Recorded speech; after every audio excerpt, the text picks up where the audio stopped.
Hi hello friends, എല്ലാ കൂട്ടർക്കും നമ്മുടെ ഇന്നത്തെ എപ്പിസോഡിലേക്ക് സ്വാഗതം കേട്ടോ. അങ്ങനെ മനോഹർ രാവിലെ തന്നെ മുടിയൊക്കെ ഒതുക്കി ചീവി പുറപ്പെടാൻ വേണ്ടിയിട്ടുള്ള തയ്യാറെടുപ്പിലാണ്. പതുക്കെ കട്ടിലേക്ക് നോക്കുമ്പോഴേക്കും അവിടെ സരയു നല്ല ഉറക്കമാട്ടോ. മോളാണെങ്കിൽ എഴുന്നേറ്റ് നിന്ന് കളിച്ചുകൊണ്ടിരിക്കുകയാണ്. മനോഹർ വീണ്ടും കണ്ണാടി നോക്കിയിട്ട് ഒരുങ്ങിക്കൊണ്ടിരിക്കുന്ന സമയത്ത് സരയു പതുക്കെ മനോഹറിനെ നോക്കുന്നുണ്ട്. എന്നിട്ട് കള്ളുറക്കം നടിച്ചിട്ട് മനോഹറിൻ്റെ അടുത്ത് അവിടെ തന്നെ കിടന്നുറങ്ങും സരയു. മനോഹർ വേഗം അവിടെ നിന്ന് എഴുന്നേക്കാണ്. കൊച്ചിൻ്റെ കളിച്ചിരികളൊക്കെ കാണുമ്പോഴേക്കും മനോഹർ കുഞ്ഞിൻ്റെ അടുത്തേക്ക് പോകുന്നുണ്ട്. എന്നിട്ട് കുഞ്ഞിനൊന്ന് നോക്കാണ്. എൻ്റെ പൊന്നുമോളെ, നിന്നെ വിട്ടുപോകാൻ കഴിയുന്നില്ലല്ലോടി എന്നൊക്കെ മനസ്സിലിങ്ങനെ പറയാട്ടോ. ആദ്യമായിട്ട് എനിക്ക് ഇങ്ങനത്തെ ഒരു അനുഭവം ഉണ്ടായിരിക്കുന്നത്. നിന്നെ കാണാതിരിക്കാൻ എനിക്ക് പറ്റില്ല. എന്തിനാ മോളെ നീ എൻ്റെ മനസ്സിൽ ഇത്രമാത്രം സ്ഥാനം പിടിച്ചത്? കുഴപ്പമില്ല മോളെ, ഞാൻ അമേരിക്ക പോയിട്ട് തിരിച്ച് ഇന്ത്യയിലേക്കൊക്കെ വരുമല്ലോ, ആ സമയത്ത് ഞാൻ നിന്നെ കാണാൻ വേണ്ടി ശ്രമിക്കാം എന്നൊക്കെ മനസ്സിലിങ്ങനെ പറയാട്ടോ. പെട്ടെന്ന് തന്നെ മനോഹറിന് മനസ്സിൽ വിചാരിക്കണം, എന്തായാലും ഇവിടുത്തെ യാത്ര പറഞ്ഞിട്ട് പോവാം, എന്തായാലും ഇനി കാണില്ലല്ലോ. ആദ്യമായിട്ട് എൻ്റെ ജീവിതത്തിൽ ഒരു യാത്ര പറച്ചിലൊക്കെ പറയാം. സരയു മനുവേട്ടൻ പോവാൻ തയ്യാറായോ? അതെ സരയു, ഞാൻ ഇന്ന് വലിയൊരു മീറ്റിങ്ങിന് പോവാം. എൻ്റെ ജീവിതം തന്നെ മാറി മറിക്കുന്ന മീറ്റിങ്. അപ്പോൾ ആ മീറ്റിങ്ങിൽ നിൻ്റെ അനുഗ്രഹം വേണമെന്ന് എനിക്ക് തോന്നി. ഞാൻ പോയിട്ട് വരട്ടെ സരയു? പോയിട്ട് വാ മനുവേട്ട. എൻ്റെ എല്ലാ പ്രാർത്ഥനയും മനുവേട്ടൻ്റെ കൂടെ ഉണ്ടാവും. മനുവേട്ടൻ ഈ മീറ്റിങ്ങിന് വിജയകരമായിട്ട് എന്നെ മുന്നേറും എന്നൊക്കെ പറയാണ്. Thank you Sarayu. അതല്ല, ഞാനിതാ പോയിട്ട് വരട്ടെ. ശരി മനുവേട്ട എന്ന് പറയാണ്. ശരി എന്ന് പറഞ്ഞിട്ട് നമ്മുടെ മനോഹർ അവിടെ നിന്ന് പോകുന്നുണ്ട്. ശേഷം പുറകിലേക്കൊന്ന് നോക്കുകയാണ്. കുഞ്ഞു മനോഹറിനെ തന്നെ നോക്കി ചിരിച്ചുകൊണ്ടിരിക്കുക കേട്ടോ. മനോഹർ ശരി എന്ന് പറഞ്ഞിട്ട് അവിടെ നിന്ന് ഇറങ്ങുവാണ്. വല്ലാത്ത വിഷമമുണ്ട് കേട്ടോ മനോഹറിന്. ശേഷം കാണിക്കുന്ന മരിയേനെയാണ്. മരിയാണെങ്കിൽ മനോഹറിനെ കാത്ത് ഹോട്ടൽ റൂമിൽ ഇങ്ങനെ വെയിറ്റ് ചെയ്യാണ്. അവിടേക്ക് മനോഹർ വരുന്നുണ്ട്. മരിയ ചോദിക്കണ്ട, എത്ര നേരമായിടാ നിനക്ക് വേണ്ടി വെയിറ്റ് ചെയ്യണത്? ഒന്നും പറയണ്ട മോളൂ, ഞാൻ ഇറങ്ങാൻ നേരത്ത് എല്ലാവരും കണ്ണു വെട്ടിച്ചു വേണ്ടി ഇറങ്ങാനായിട്ട് ആരോടും ഞാൻ പറഞ്ഞിട്ടില്ല ഞാൻ ഇന്ന് അമേരിക്കയിൽ പോവാണെന്ന്. വീട്ടിലാണെങ്കിൽ അമ്മാവന്മാരും അമ്മായിമാരും അതുപോലെ തന്നെ അവരുടെ മക്കളും എല്ലാവരും ഉണ്ട്. അവിടെ കണ്ണു വെട്ടിച്ച് ഞാൻ വരണ്ടേ?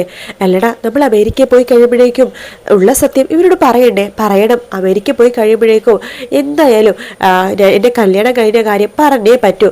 അപ്പോൾ ഒരു കാര്യം ചെയ്യാം, നമ്മുടെ കല്യാണത്തിനടുത്ത ഫോട്ടോ ഉണ്ടല്ലോ, ആ ഫോട്ടോ ഒരെണ്ണം അവർക്ക് അയച്ചു കൊടുക്കുക.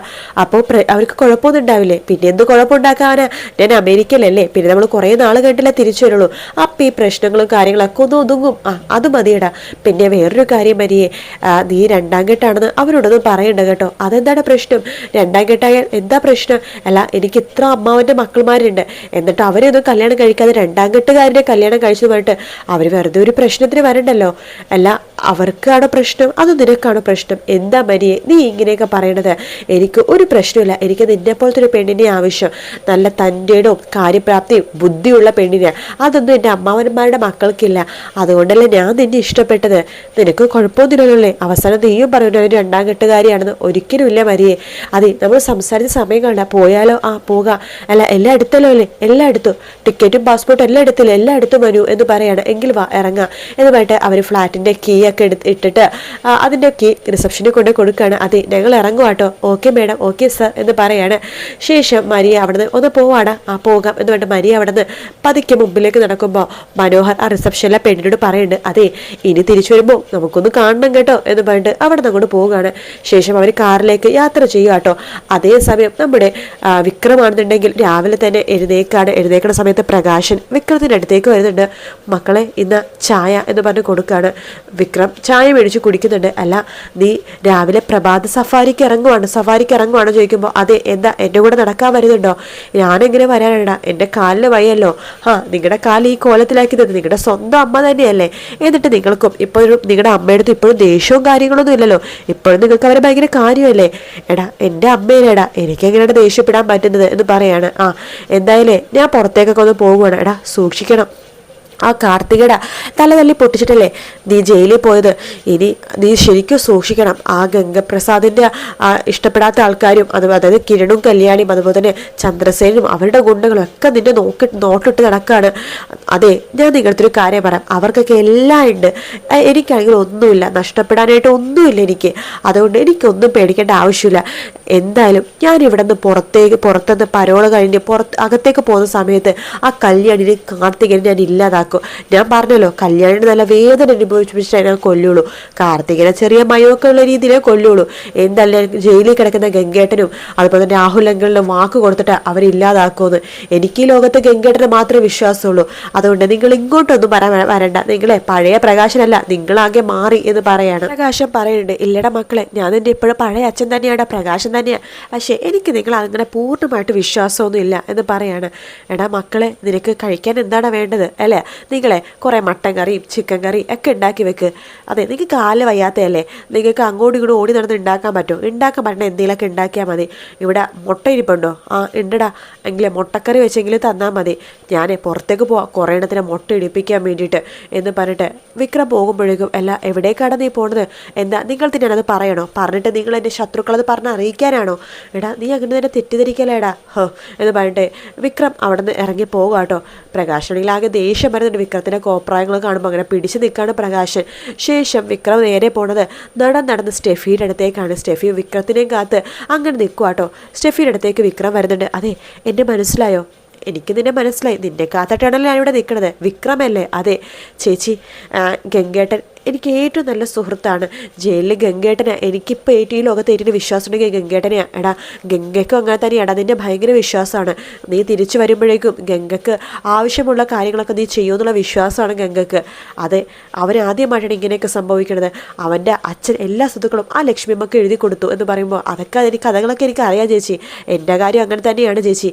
എൻ്റെ 2 പെങ്ങന്മാരില്ല, അവരാണ് എൻ്റെ ജീവിതം തുലച്ചത്. അവരില്ലാതാക്കിയിട്ട് ഞാൻ തിരിച്ചെന്തായാലും പോകും. എന്തായാലും ജയിലിലേക്ക് തന്നെയാണ് തിരിച്ചു പോകാൻ പോണത്. അപ്പം 2 പേരും കൊന്നിട്ട് പോയാലും ജയിലിലേക്ക് തന്നെയല്ലേ പോണത്. അതുകൊണ്ട് എനിക്ക് കുഴപ്പമൊന്നുമില്ല. എങ്കിലും ചേച്ചി ഒരു സാഹചര്യം ഉണ്ടാക്കി തന്നാൽ മതി. എടാ നിൻ്റെ വിശ്വാസവും നിൻ്റെ ആ ഒരു മനക്കെട്ടിയും എനിക്ക് നന്നായിട്ട് ബോധിച്ചു. അതുകൊണ്ട് കല്യാണിനെയും കാർത്തികനെയും ഒഴിഞ്ഞെടുത്തിട്ട് ഞാൻ കൊണ്ടുവരാം. എന്നാൽ ബാക്കി കാര്യങ്ങളൊക്കെ ഞാൻ ചെയ്തോളാം ചേച്ചി. എന്നാൽ ശരി എന്ന് പറയാണ്. അങ്ങനെ വിക്രം ശരി ചേച്ചി എന്ന് പറഞ്ഞിട്ട് അവിടെ നിന്ന് കൊണ്ട് പോകുക കേട്ടോ. പിന്നീട് കാണിക്കണത് നമ്മുടെ മനോഹറിനെയും അതുപോലെ തന്നെ നമ്മുടെ മരിയേനെയാണ്. അവർ കാറിലിങ്ങനെ എയർപോർട്ടിലേക്ക് പോയിക്കൊണ്ടിരിക്കുകയാണ്. മനോഹർ മനസ്സിൽ വിചാരിക്കേണ്ട, ഈശ്വര ഞാനങ്ങനെ എയർപോർട്ട് എത്താനായി, ഇനി കുറച്ച് മണിക്കൂർ കഴിഞ്ഞ ഫ്ലൈറ്റ് ഒരു മണിക്കൂർ കഴിഞ്ഞ ഫ്ലൈറ്റ് കയറും, കുറച്ച് മണിക്കൂർ കഴിഞ്ഞാൽ ഞാൻ അമേരിക്കയിലെത്തും, അമേരിക്ക മലയാളി എന്നൊക്കെ പറഞ്ഞിട്ട് മനസ്സിലിങ്ങനെ വിചാരിക്കുക കേട്ടോ. അല്ല മരിയെ, നീ ടിക്കറ്റും പാസ്പോർട്ടൊക്കെ എടുത്തിട്ടുണ്ടല്ലോ അല്ലേ? ഒന്നും മറന്നിട്ടില്ലല്ലോ? ഇല്ലടാ, ഞാൻ എല്ലാം ഭദ്രമായിട്ട് എടുത്തിട്ടുണ്ട്. എന്നാലും നീ പറഞ്ഞതല്ലേ, ഒന്ന് നോക്കിയേക്കാം എന്ന് പറഞ്ഞിട്ട് ബാഗ് തുറക്കാണ് മരിയ. അപ്പം ടിക്കറ്റ് കാണുന്നില്ല കേട്ടോ. അയ്യോ എടാ, ടിക്കറ്റും പാസ്പോർട്ടും കാണുന്നില്ല. കാണുന്നില്ലെന്നോ? നീ ഇവിടെ തന്നെയാണോ അത് വെച്ചത്? അതേടാ, ഇവിടെ തന്നെയാണ് വെച്ചത്. ഒന്നും കൂടി നോക്ക് മരിയേ എന്ന് പറയാണ്. ഇല്ലടാ, ഇവിടെ ഇല്ലടാ. അന്ന് പുറകിലെ ബാഗ് നോക്കിയാലോ? ഇല്ലടാ, ആ ബാഗിലല്ല, ഞാൻ ഈ ബാഗിലാണ് വെച്ചത്. നോക്കണോണ്ട് കുഴപ്പമില്ലല്ലോ മരിയെ, വണ്ടി ഒന്ന് നിർത്ത് എന്ന് പറയാണ്. അങ്ങനെ പുറകിലെ ഡിക്കി തുറന്ന് ബാഗ് നോക്കുമ്പോൾ അതിലും ഇല്ല കേട്ടോ. എൻ്റെ മരിയ ഇതൊക്കെ നോക്കണ്ടേ? വേറെ ഒന്നും എടുത്തില്ലെങ്കിലും ഇതല്ലേ നമ്മൾ എടുക്കേണ്ടത്? എടാ ഞാൻ ബാഗിൽ ഭദ്രമായിട്ട് വെച്ചതാടാ, ഇതെന്താ ഇങ്ങനെ സംഭവിച്ചെന്ന് അറിയില്ല. സമയം കാണാൻ നമുക്ക് ഹോട്ടൽ റൂമിൽ പോയി നോക്കാം. എടാ അവിടെ ഒന്നും ഇല്ലടാ. എടാ പോയി നോക്കണ്ട, കുഴപ്പമൊന്നും ഇല്ലല്ലോ എന്ന് പറയാണ്. വണ്ടി വേഗം ഹോട്ടലിലേക്ക് വിടാൻ പറയാണ്. എടാ ഇനി വെറും കുറച്ച് നിമിഷങ്ങൾ മാത്രമേ ഉള്ളൂ, നമുക്കിന്ന് പോകാൻ പറ്റുമോ? നമുക്ക് പെട്ടെന്ന് പോയി നോക്കാം. ഹോട്ടൽ റൂമിലുണ്ടെങ്കിൽ നമുക്ക് പെട്ടെന്ന് എടുത്തിട്ട് വരാമല്ലോ. ശരി എന്ന് പറയാണ്. അങ്ങനെ ഹോട്ടലിലേക്ക് പോകുന്നുണ്ട്. കീ ഒന്ന് തന്നേ എന്ന് പറയാണ്. എന്താ സർ, ഞങ്ങൾ ടിക്കറ്റും പാസ്പോർട്ട് എടുക്കാൻ പറഞ്ഞു. അയ്യോ ഇന്ന് സർ കീ എന്ന് പറഞ്ഞ് കൊടുക്കുകയാണ്. അങ്ങനെ കീ എടുത്തിട്ട് അവർ റൂമൊക്കെ നോക്കുന്നുണ്ട്. അയ്യോ ഇവിടെ ഒന്നും ഇല്ലടാ, എൻ്റെ ജീവിതത്തിൽ ആദ്യമായിട്ടാണ് ഇങ്ങനെ സംഭവിക്കുന്നത്. ഞാൻ എത്ര പ്രാവശ്യം അമേരിക്കയിൽ പോകാറുള്ളതാണ്, ആദ്യമായിട്ടാണ് ഇങ്ങനെ സംഭവിക്കുന്നത്. ഇനി പറഞ്ഞിട്ട് കാര്യമില്ല, ഇനി അത് ആരെങ്കിലും എടുത്തോണ്ട് പോയതായിരിക്കോടാ. ആരെടുക്കാനാ എന്ന് പറയുമ്പോൾ ചിലപ്പോൾ പറയാൻ പറ്റില്ല, ആരെങ്കിലും എടുത്തതായിരിക്കും. ചിലപ്പോൾ നമ്മുടെ കള്ള പാസ്പോർട്ട് എടുത്തിട്ട് കള്ള ടിക്കറ്റും ബുക്ക് ചെയ്തിട്ട് എവിടെയെങ്കിലും പോയിട്ടുണ്ടാവുമെങ്കിലോ, വല്ല ഭീകരർ. എടാ നീ അങ്ങനെയൊന്നും പറയലടാ. എടാ എൻ്റെ പരിചയത്തിൽ ഒരു അങ്കിളുണ്ട്, അങ്കിളുടെ അടുത്ത് കാര്യങ്ങളൊക്കെ പറഞ്ഞാലോ? ആരാ അങ്കിള്? പോലീസിലാ.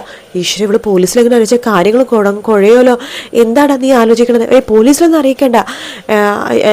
അതെന്താ നിനക്ക് പോലീസിനെ പേടിയാണോ എന്ന് മരിയ ചോദിക്കുകയാണ്. പേടിയൊന്നുമല്ല, എന്തിനാ പോലീസിലൊക്കെ അറിയിക്കണേ? എവിടെയെങ്കിലും തന്നെ കാണും.